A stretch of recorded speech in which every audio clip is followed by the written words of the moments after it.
বিশ্বনবী আল্লাহর কোরআন থেকে আমাদেরকে জানান আল্লাহর জান্নাতের সুসংবাদ দানকারী করে যে আল্লাহ আমাকে পাঠালেন। তোমরা কি জানো আল্লাহর জান্নাত কত সুন্দর? কোরআন থেকে বিশ্বনবী আমাদেরকে জানান, ফালা তা'লামু নাফসুম মা উখফিয়া লাহুম মিন কুররাতি আ'য়ুন জাযাআম বিমা কানু ইয়া'মালুন। মানুষের কর্মের প্রতিফল হিসেবে কত চমৎকার জান্নাত রব্বুল আলামিন নাজ নেয়ামত দিয়ে পরিপূর্ণ করে আমাদের জন্য প্রস্তুত করে রেখেছেন। পৃথিবীর কোনো মানুষ সেটা জানে না। পড়েন সুবহানাল্লাহ।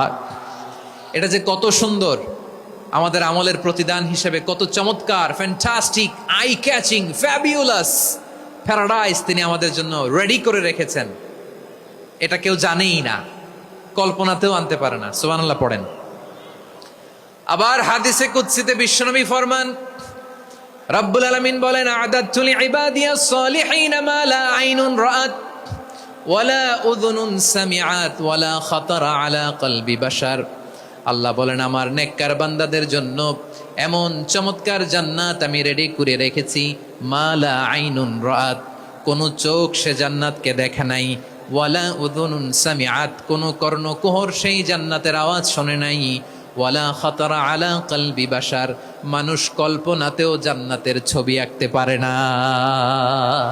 সুবহানাল্লাহ, কল্পনাতেও ছবি আঁকতে পারে না। পৃথিবীর যত বিখ্যাত বিখ্যাত ডিজাইনাররা আছে সবাইকে একসাথে বসিয়ে যদি আমরা বলি জান্নাতে যে চেয়ারের মধ্যে আমরা বসবো, এই চেয়ারের একটা ডিজাইন করেন তো, কোটি কোটি ডিজাইনকে একসাথে করা হলেও জান্নাতের একটা চেয়ারের ডিজাইন হবে? প্রিয় সিলেট, আওয়াজ করে বলো, জান্নাতের একটা চেয়ারের ডিজাইন তারা করতে পারবে না। কেমন জান্নাতে আমরা যাব?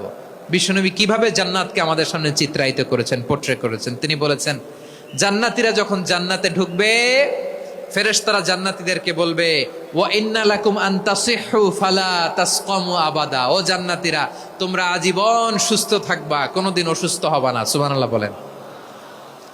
আচ্ছা, আজকের এই মাহফিলে যারা এসেছেন কোনোদিন অসুস্থ হন নাই, এরকম কে কে আছেন? হাত তোলেন তো দেখি।